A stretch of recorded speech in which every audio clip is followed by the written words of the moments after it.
എല്ലാവർക്കും നമസ്കാരം. ജോമോൺസ് അക്കാഡമിയിൽ നിന്നും ജോമോനാണ്.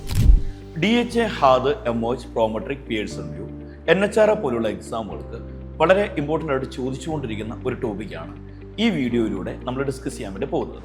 മാനിയ, ബൈപോളാർ ഡിസോർഡേഴ്സ്, സൈക്ലോതൈമിക് ഡിസോർഡേഴ്സ്, ഇതുപോലെയുള്ള മൂഡ് ഡിസോർഡേഴ്സിന് നമ്മൾ കൊടുക്കുന്ന ഒരു മൂഡ് സ്റ്റെബിലൈസിങ് ഏജന്റാണ് ലിഥിയം കാർബണേറ്റ് എന്ന് പറയുന്ന മെഡിസിൻ.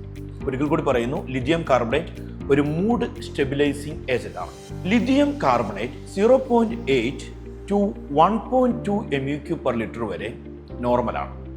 അതിൽ കൂടുതൽ ലിഥിയം കാർബണേറ്റ് ബോഡിയിലായി കഴിഞ്ഞാൽ ലിഥിയം ടോക്സിസിറ്റി ഉണ്ടാക്കും.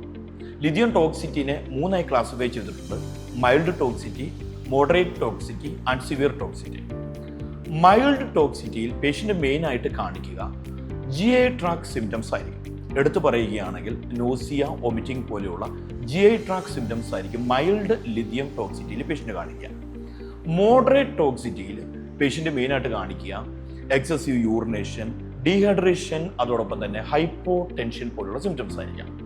സിവിയർ ടോക്സിറ്റി ആയിക്കഴിഞ്ഞാൽ പേഷ്യൻ്റ് ന്യൂറോളജിക്കൽ സിംറ്റംസ് ആയ ഹാലുസിനേഷൻ, നിഷ്ടാഗ്മസ്, ഇലൂഷൻ പോലെയുള്ള ന്യൂറോളജിക്കൽ സിംറ്റംസ് കാണിച്ചു തുടങ്ങും. സിവിയർ കേസസ് ആയിക്കഴിഞ്ഞാൽ ചിലപ്പോൾ ഹീമോഡയാലിസിസ് വരെ ചെയ്യേണ്ടതായിട്ട് വരും. ഇതുപോലെയുള്ള കൂടുതൽ ഇൻഫോർമേറ്റീവ് വീഡിയോസ് കാണുന്നതിന് ജോമോൺസ് അക്കാഡമിയുടെ യൂട്യൂബ് ചാനൽ സബ്സ്ക്രൈബ് ചെയ്യുക.